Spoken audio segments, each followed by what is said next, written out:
बिस्मिल्लाहिर्रहमानिर्रहीम। अस्सलाम वालेकुम स्टूडेंट्स। जी कैसे हैं सब? उम्मीद करता हूँ सब ठीक ठाक होंगे।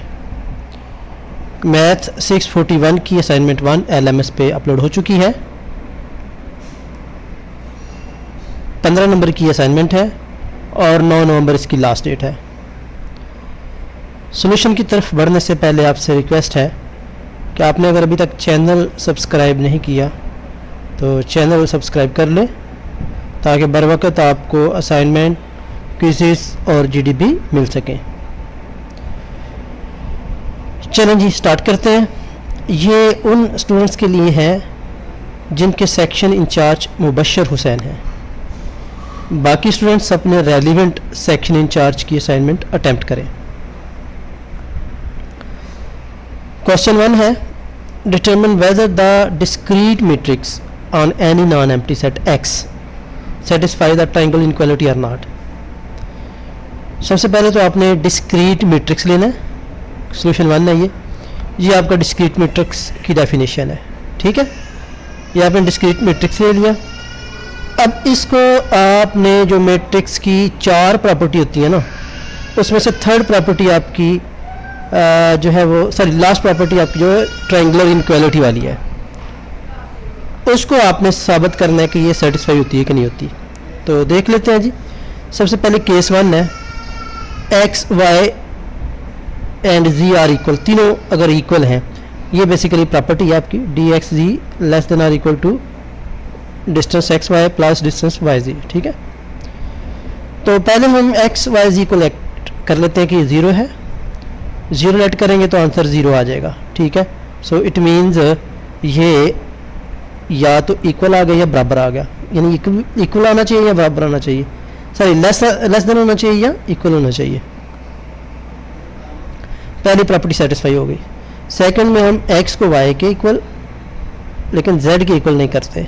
ठीक है, केस 1 में x is equal to y, यानी x y की वैल्यू 0 ले ली, y z की वैल्यू 1 1 ले ली। ठीक है, यहाँ पर x y बराबर है, एक्स जी बराबर नहीं है, बराबर नहीं होगा तो 1 आ जाएगा। ठीक है, तो distance of X Z 1 less than और इक्वल टू 0 प्लस 1, सो ये 1 इज इक्वल टू 1 आ जाएगा, ये भी सेटिस्फाई हो जाती है आपकी। थर्ड केस है, x को अब z के इक्वल रखते हैं, y के इक्वल नहीं रख रहे, यानी एक्स जी वाला 0 होगा बाकी 1 होंगे, यानी एक्स जी वाला 0 बाकी 1। ठीक है,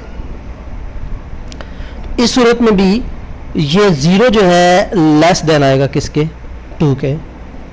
केस 4 है। अब केस 4 में तमाम नॉट इक्वल करेंगे, x y के इक्वल भी नहीं है, y z के इक्वल भी नहीं है, x z के इक्वल भी नहीं है।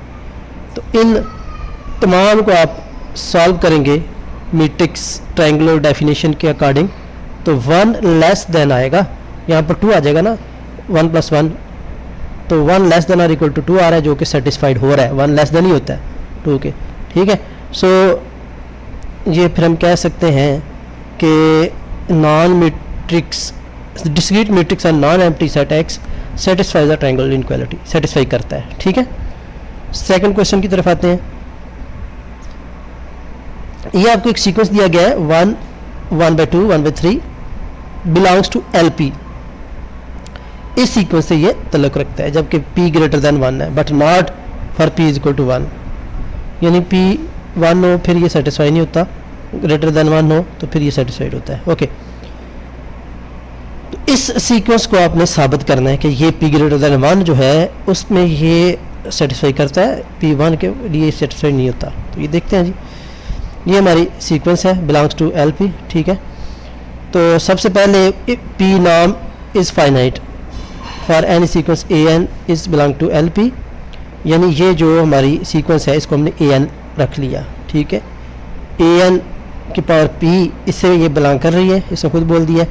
तो ये इसको हम इन्फिनिटी से छोटा रखेंगे, यानी फाइनाइट लेते हैं, फाइनाइट नंबर लेते हैं। ठीक है, for some p greater than 0, अभी हम p ग्रेटर देन क्या ले रहे हैं, 0 ले रहे हैं।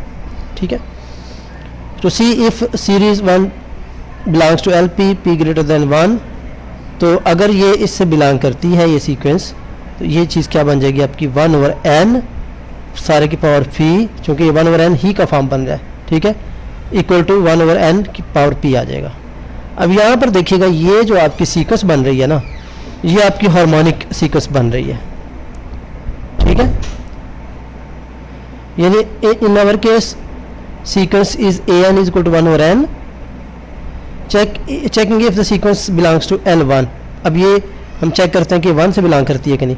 अगर तो यहाँ पर p की जगह 1 हो तो 1/∞ आपको पता है किसके बराबर होता है, सॉरी 1/n किसके बराबर होता है। अगर n की पावर हम 0 ले लें तो ये किसके इक्वल आ जाएगा, डाइवर्ज कर जाएगा। 1/0 जब किसके इक्वल आ जाता है, डाइवर्ज कर जाता है।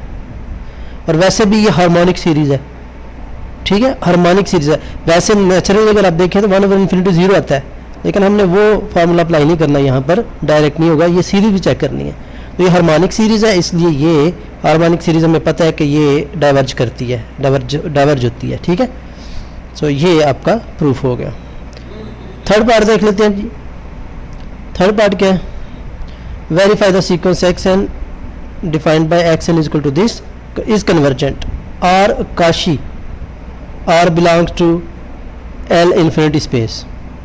कह रहा है कि इसको साबित करना कि ये कन्वर्ज करती है, अगर करती है तो काशी से बिलोंग करती है कि नहीं करती, तो ये चीज़ें हमने चेक करनी है। तो देखिएगा ये इसको चेक करना है कन्वर्जेंट है कि नहीं है, तो इसका मतलब है यहाँ पर कोई लिमिट होनी चाहिए xn की, और कोई लिमिट लें तो L आनी चाहिए, ठीक है, फाइनाइट लिमिट आनी चाहिए, ठीक है। अब xn की पावर -1/n है, तो यहाँ पर अगर देखें x1 लें तो -1 आता है, x2 लें तो 1 आता है, x3 यानी ये रोटेट करता है, ऑसिलेट करती है ये पावर, कभी 1 आ रहा है कभी -1 आ रहा है, कोई फिक्स वैल्यू नहीं आ रही, ठीक है। तो जब ऑसिलेशन होती है तो वो भी आपकी कन्वर्ज नहीं होती, वो डाइवर्ज करती है, ठीक है। तो ये किसी एक वैल्यू को, सिंगल वैल्यू को अप्रोच नहीं कर रही, लिहाजा ये डाइवर्ज नहीं करेगी, सही कन्वर्ज नहीं करेगी, डाइवर्ज करेगी, ठीक है। अब काशी से चेक करेंगे कि काशी सीक्वेंस है कि नहीं है, तो उसके लिए एक n ऐसा मिलना चाहिए जिसमें ये कंडीशन होनी चाहिए कि n greater than or equal to capital N होना चाहिए। एंड ये काशी का फार्मूला आपको पता है xn minus xm less than or equal to epsilon होना चाहिए, ठीक है। सिंस xn ऑसिलेट, ये पहले हम देख चुके हैं कि xn तो ऑसिलेट कर रहा है, कोई सिंगल वैल्यू नहीं दे रहा, सो ये चीज़ हम फिर गेट नहीं कर सकते, ठीक है। इन particular so for odd and n even n and m, अगर ये हम ले लेते हैं 1 आर और इवन ले लेते हैं तो ये 2 आ जाता है, therefore the sequence not Kashi sequence, ठीक है। थर्ड है कि L∞ से बिलोंग करता है कि नहीं, तो ये कब बिलोंग करेगा, जब ये बॉन्डेड होगा तो, ठीक है। Meaning there exist constant m such that xn less than or equal to m, यानी ये बॉन्डेड फंक्शन की डेफिनेशन है। कोई अगर फंक्शन बॉन्डेड होगा तो तभी वो L0 से बिलोंग करेगा, ठीक है। यहाँ पर हमारे पास xn कितना है, 1 है, ठीक है।